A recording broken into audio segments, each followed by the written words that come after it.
안녕하세요 친구 여러분, 박찬호 목사입니다. 또 이렇게 일주일 만에 우리 친구들과 영상으로 만나보게 되었습니다. 우리 친구들 지난 한 주간 어떻게 잘 지냈나요?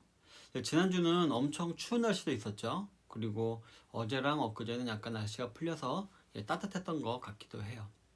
근데 따뜻해지니까 어떤 나쁜 점이 있었나요? 초미세먼지가 많이 있었어요. 그래서 우리 친구들 안 그래도 코로나 때문에 이렇게 많이 불편할 텐데 이 미세먼지 때문에 아마 더 불편했을 것 같습니다. 우리 친구들 이런 상황들을 보면서 귀찮아하고 이렇게 짜증내만 하지 말고 우리 친구들이 이럴 때일수록 하나님께 기도하게 되시길 바래요. 하나님, 코로나가 빨리 지나가게 해주세요. 그리고 우리나라에도 좋은 공기로 우리가 자유롭게 뛰어놀 수 있게 해주세요 라고 기도하는 친구들이 되길 바래요. 또한 무엇보다 모든 것이 다 해결돼가지고 하루속히 교회 가서 같이 예배드릴 수 있게 해주세요 라고 기도할 수 있는 우리 친구들이 되길 바랍니다. 우리 친구들 기도할 때 하나님께서 분명히 그 기도에 응답하실 줄로 믿습니다. 우리 친구들 어쨌든 오늘도 이 목사님 전하는 말씀 잘 듣고 또 주일 하나님 앞에서 거룩하게 지내는 우리 친구들이 다 되기를 바라겠습니다. 자, 오늘은 마가복음 7장 31절부터 37절, 마가복음 7장 31절부터 37절 말씀을 중심으로 해서 귀먹고 말 더듬는 자를 고치신 예수님, 귀먹고 말 더듬는 자를 고치신 예수님이라는 제목으로 하나님 말씀을 나누기를 원합니다. 자, 우리 친구들 지난주에는 어떤 말씀 배웠는지 혹시 기억나시나요? 우리 지난주에는 험한 풍랑 가운데 배 위에서 고생하고 있던 제자들, 그 제자들을 찾아오셔서 안심하라, 내니 두려워하지 말라라고 말씀하시는 예수님에 대해서 우리가 알아보았죠. 그래서 우리 친구들, 이 세상은 이 풍랑이 있는 바다와 같아요. 그래서 우리 사람들로 하여금 무섭게 만들고 두렵게 만들고 괴롭게 만드는 이런 세상입니다. 근데 이런 세상에서 누구를 만나면 우리에게 두려워하지 말아라, 안심해라, 나다 라고 말씀하시면서 우리를 위로해 주시는 예수님을 잘 믿고 따라가면, 그분께 나아가면 우리는 그런 모든 어려움들로부터 벗어날 수도 있다라는 것을 우리가 배웠어요. 그리고 예수님께 나아가는 게 뭐였죠? 예배드리고 기도하고 찬양하고 감사하는 것, 이것이 예수님께 나아가는 것이다 라고 했어요. 친구 여러분, 근데 혹시 예수님께 나아가는 것이 조금 불편해요, 어려워요, 힘들어요 라고 우리 친구들 또 생각하는 친구들이 있나요? 그런 생각하지 마시기 바랍니다. 왜냐하면 하나님께서는, 또 하나님의 아들이신 예수님께서는 우리 친구들을 너무 사랑하셔요. 너무 사랑하십니다. 그래서 먼저 구원해 주신 거예요. 그리고 예수님께서는 하나님을 아빠, 아버지라 부르면서 기도했어요. 근데 그 기도를 하신 이유는 우리 친구들도 하나님께 기도할 때, 하나님께 나아갈 때 아빠, 아버지라고 부르면서 나아갈 수 있어 한다는 거예요. 자, 우리 친구 여러분, 아빠한테 나갈 때 어때요? 부끄럽고 쭈뼛쭈뼛거리고 무섭고 그런가요? 아니죠. 우리 친구들 아빠한테는 너무 자연스럽게 사랑스럽게 다가서 안기기도 하고 놀기도 하고 장난도 치고 할 겁니다. 마찬가지로 우리 친구들이 하나님께 나아갈 때, 아빠, 아버지인 하나님께 나아갈 때, 예수님께 나아갈 때 우리 친구들 어떤 격식이나 어려운 거 그렇게 어렵게 나갈 필요가 없습니다. 자연스럽게 나가면 돼요. 우리 친구들 혹시 용돈이 필요할 때 아빠한테 아버지 제가 100원이 필요합나이다 이렇게 말하는 친구 있나요? 아니죠. 아빠 100원만 1000원만 이렇게 자연스럽게 나아가죠. 마찬가지로 우리 친구들이 하나님께 예배할 때, 기도할 때, 찬양할 때 이렇게 자연스럽게 나아가는 우리 친구들이 되길 바래요. 그러면은 하나님은 너무 기뻐하시고 예수님도 너무 기뻐하시고 우리 친구들을 도와주고 힘주시고 또 이렇게 위로도 해 주실 것입니다. 우리 친구들 항상 예수님께 가까이 나아가서 기쁘고 행복하고 즐거운 삶을 살아가는 우리 친구들이 되기를 바랍니다. 자, 이제 오늘은 본문은 그 이후의 일이에요. 이제 예수님은 풍랑이는 이제 바다 위에 있는 그 배 속에 있는 제자들을 찾아오셨죠. 그리고 모든 풍랑을 잔잔케 하신 다음에 그 제자들과 함께 갈릴리 바다 건너편으로 가셨어요. 이 갈릴리 바다 건너편은 어디였을까요? 이스라엘이 아니라 다른 나라였어요. 그 다른 나라로 예수님께서 가셨어요. 그래서 거기에서 예수님께서는 이 마을 저 마을 다니시면서 각양 병든 자를 고치시고 이후에 천국 복음을 전하셨어요. 그리고 예수님께서는 위로 올라가셔가지고 두로와 시돈이라는 지방을 가셨어요. 이 두로와 시돈은 지금으로 말하면 어디냐면은 이스라엘 위에 있는 나라, 레바논에 있는 나라들이었어요. 도시들이었어요. 그래서 예수님께서는 그 두로와 시돈에서도 병자를 고치시고 기적을 베푸시고 그리고 천국 복음을 전파하셨어요. 그러다가 예수님께서는 약간 밑에 데가볼리라는 지역으로 오셨어요. 이 데가볼리는 10개의 작은 마을이 모여 있는 그런 도시였어요. 그곳에서 예수님께서는 어떻게 했을까요? 똑같이 기적을 베푸시고 그 다음에 놀라운 일들을 행하시고 그 다음에 복음을 전파하셨어요. 그러다가 다시 쭉 내려오셔가지고 갈릴리 호수 쪽으로 가셨어요. 그럼 예수님이 다시 이스라엘로 오셨나요? 네, 아니었어요. 갈릴리 서쪽, 지금으로 말하면은 요르단이라는 나라가 있는데요. 그 나라 쪽에 붙어 있는 갈릴리 바다로 오셨어요. 이제 이 갈릴리 호수는 엄청 커요. 그래서 바다라고 불릴 정도로 이 끝에서 저 끝에 보면은 땅이 안 보일 정도로 넓은 호수거든요. 그래서 이제 이 갈릴리 호수를 끼고 이스라엘과 요르단이 이렇게 붙어 있었어요. 그래서 오늘 예수님이 가신 곳은 갈릴리 호수 서쪽인 요르단 지방이었어요.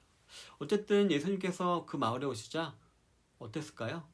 네, 소문이 금세 퍼졌어요. 야, 예수님이 오셨다. 그래서 이제 많은 사람들이 예수님께 몰려들어서 뭔가 좀 놀라운 말씀도 듣고 기적도 보기를 원했어요. 마침 사람들이 한 장애인을 좀 한 몸이 불편한 사람을 예수님께 데려왔어요. 네, 오늘 설교 제목처럼 귀가 먹고 말을 못하는, 말을 더듬는 이제 그런 사람이 예수님께 이제 왔어요. 그리고 그 사람들은 이제 예수님께 얘기했죠. 예수님, 이 얘한테 손을 얹어서 머리에 손을 좀 얹어서 안수해 주세요. 그러면은 이 친구가 나을 줄로 믿어요 라고 얘기를 했어요. 저 우리 친구들 귀 먹고 말을 더듬었다라는 것은 어찌 보면 당연한 거예요. 왜 그럴까요? 귀가 먹으면은 자기가 무슨 말을 하는지 몰라요. 그러니까 말을 어눌하게 되고 결국 말을 더듬게 되어 있어요. 자연스러운 일이었어요. 어쨌든 예수님께서는 이 불쌍한 사람을 처지를 보시고는 이 사람을 데리고 약간 멀리 떨어지셨어요. 무리들과 약간 떨어지셨어요. 그리고는 무리랑 멀어지자 예수님께서는 먼저 두 손가락을 귀에 꽂으셨어요. 그리고 약간 더럽게 생각할지 모르지만 손에 침을 뱉으시고는 그 손으로 혀를 이렇게 만지셨어요. 그리고는 하늘을 우러보면서 간절히 기도했어요. 하나님, 이 사람을 고쳐주세요 라고 기도하시고 마지막에 에바다 라고 외치셨어요. 이 에바다라는 단어는 요즘 우리 친구들이 약간 좀 나쁘게 쓰는 비속어로 들릴 수 있는데 그런 뜻이 아니고 이 에바다라는 단어는 아람이라는 나라에 쓰던 그런 언어였는데 해석하면은 열려라 라는 뜻이었어요. 많은 뜻을 가지고 있겠죠. 문화 열려라, 또 귀야 열려라, 눈아 열려라, 이봐 풀려라, 뭐 이런 식으로 많은 이제 중의적인 뜻을 갖고 있는 열려라 라는 단어예요. 자, 이렇게 예수님께서 에바다 했을 때 어떻게 됐을까요?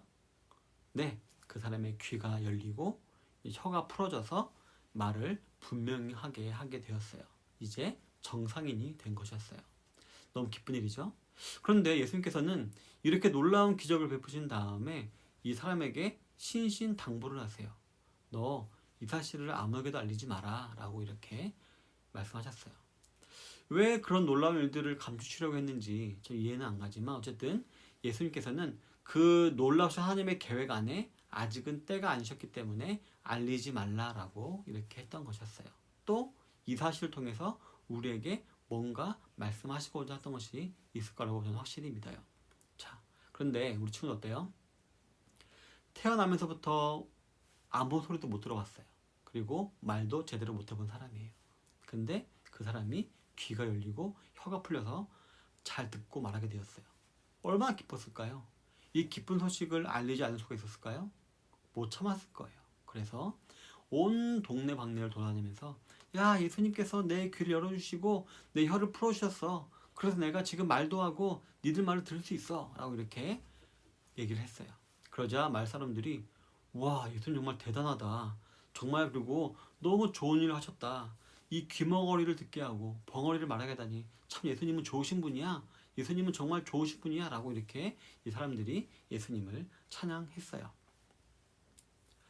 자, 친구 여러분, 예수님께서는 이렇게 복음을 전하시기 전에 이렇게 놀라운 기적을 베푸시고 먹이기도 하시고 하셨어요. 왜 그러셨을까요? 네, 바로 그 사람들의 육체도 불쌍히 여기셨지만 무엇보다도 그들의 영혼을 불쌍히 여기셨기 때문이었어요.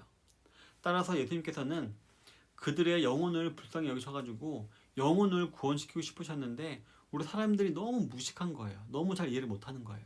그래서 먼저 그들의 병을 고쳐주시고 그들을 배불리 먹이시고 이렇게 하는 기적을 통해서 야 얘들아 너희들의 이렇게 몸이 이렇게 아프고 배가 고프면 힘들지 않니? 그런데 너희들의 영혼이 지금 그만큼 병들어 있어. 그만큼 배고파하고 있어. 너희들 육체의 배고픔이나 육체의 아픔만큼 너희의 영혼의 아픔과 영혼의 배고픔도 알아야 돼. 이 모든 문제를 해결받아야 돼. 그러려면은 나를 믿어야 돼. 하나님의 아들인 나를 믿어야 돼라는 것을 알려주시기 위해서 예수님께서는 먼저 육체의 필요를 다 채워주시고 그 다음에 영적인 필요의 필요성을 이렇게 깨닫게 해주신 것이었어요. 하지만 사람들은 어땠을까요? 이러한 예수님의 의도는 잘 알지 못했어요. 그저 예수님께서 기적을 베푸시고 병자를 고치시고 배고픈 배를 채워주신 요것만 놀라서 와 예수님 최고다 라고 생각을 하면서 예수님을 따라다녔어요.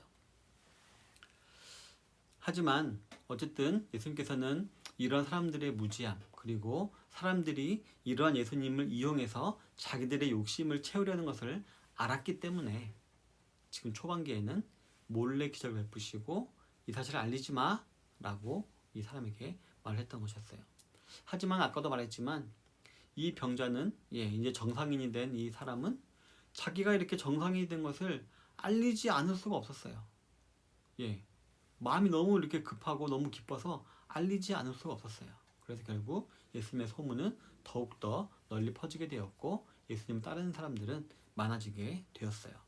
자, 우리 사랑하는 주녀부 친구 여러분, 이사야서 35장 5절 6절에 보면 그때의 서경의 눈이 밝을 것이며 귀머거리의 귀가 열릴 것이며 그때의 저는 자는 사슴같이 뜰 것이며 벙어리의 혀는 노래하리니 라는 말씀이 있어요. 이 본문은 앞으로 메시아가 오시면 어떤 일을 하실 것인가에 대해서 예언한 그런 구약 성경이에요. 근데 오늘 본문에 보니까 예수님이 뭐하고 계세요 지금? 이 예언을 그대로 지금 이루고 계세요. 그래서 그 당시 예수님을 따라다니던 사람들은 당장 자신의 눈으로 보니까 와 신기해 이 복음을 모르고 그저 현상만 보고 신기했을 거예요. 하지만 예수님이 승천하시고 누가 오셨죠? 성령님이 오셔가지고 그 사람 마음에 들어가셨을 때 어떻게 했을까요? 아 그렇구나. 예수님이 그때 우리를 먹이시고 고치시고 눈을 뜨게 하고 한 게 다 이 구약 성경의 말씀을 성취하려고 이루시려고 예수님이 하신 것이었구나 라는 것을 아마 이들이 깨닫게 되었을 거예요. 그리고 그 사실에 놀란 사람들은 더욱더 예수님을 사랑하게 되었고 예수님을 전하기 위해서 더욱더 노력을 했을 거예요. 자, 친구 여러분, 그럼 우리 친구들은 오늘 이 본문 말씀을 통해서 어떤 교훈을 얻어야 할까요? 바로 우리 친구들도 예수님을 전하는 사람이 되어야 한다는 거예요. 우리 친구들도 예수님을 믿기 전에는 어떤 사람들이었을까요? 영적으로 귀머거리, 영적으로 눈도 못 보고 말도 못하는 그런 사람이었어요. 근데 하나님의 은혜로 우리 친구들이 교회 나오게 되었고 예수님을 믿게 되었고 교회에서 말씀을 듣고 배우는 가운데 하나님 말씀을 들을 수 있는 귀가 에바다 열렸죠. 그리고 하나님을 말씀 가운데 찬양 가운데 볼 수 있게 눈이 열렸죠. 에바다 열렸죠. 그리고 우리 친구들의 입도 열렸어요. 그래서 우리 친구들 자신 있게 예수님 믿으면 구원받아 우리가 같이 교회 가자 라는 식으로 전도를 할 수 있게 되었어요. 복음을 전할 수 있게 된 것이었어요. 따라서 오늘 아무에게라도 이르지 말라라는 말씀에도 불구하고 그 사실을 널리 알렸던 이 귀머거리였던 사람, 이 말을 못했던 사람, 이 사람처럼 우리 친구들도 어떻게 된다는 거예요? 널리 이 사실을 알려야만 한다는 거예요. 만약에 우리 친구들 마음 가운데 예수님을 믿는 믿음이 있다면 이 사실을 알리지 않고는 못 뵙게 된다는 거예요. 그러면 어떻게 될까요? 예수님께서 구약의 예언을 이루셨듯이 우리 친구들의 전도를 통해서 너희는 온 천하에 다니며 만민에게 복음을 전파하라 라는 이런 하나님의 예수님 마지막 지상 명령을 지키게 되어지고 우리 친구들의 복음 전도를 통해서 많은 사람들이 예수님을 믿게 될 거예요. 친구 여러분, 저와 여러분들이 먼저 하나님을 믿고 예수님을 믿게 되어서 하나님의 사랑과 예수님의 구원하심을 알게 된 것은 다른 사람들에게도 이 사실을 알려야 된다라는 의미가 있어요. 친구 여러분, 근데 코로나로 인해서 어때요? 예, 다른 친구들 만나기 힘들죠. 예, 그리고 여러 가지 어려움들이 있을 거예요. 하지만 우리 친구들 항상 마음속에는 이런 생각을 가지고 있어야 돼요. 아, 나는 하나님의 은혜로 먼저 구원받은 사람이야. 그래서 나는 내가 이 은혜로 받은 구원을 남들에게도 꼭 알려줘야 돼. 이런 마음을 우리 친구들이 꼭 가지게 되길 바랍니다. 그리고 기회가 생겼을 때 꼭 이 사실, 복음을 전하고 전도를 하게 되는 우리 친구들이 되길 바랍니다. 그래서 우리 좋은 시작교회 주니어부 모든 친구들은 정말 하나님이 기뻐하는, 예수님이 자랑스러워하는 그런 복음 전도자, 제자의 삶을 살아가게 되기를 주님의 이름으로 축원합니다. 아멘.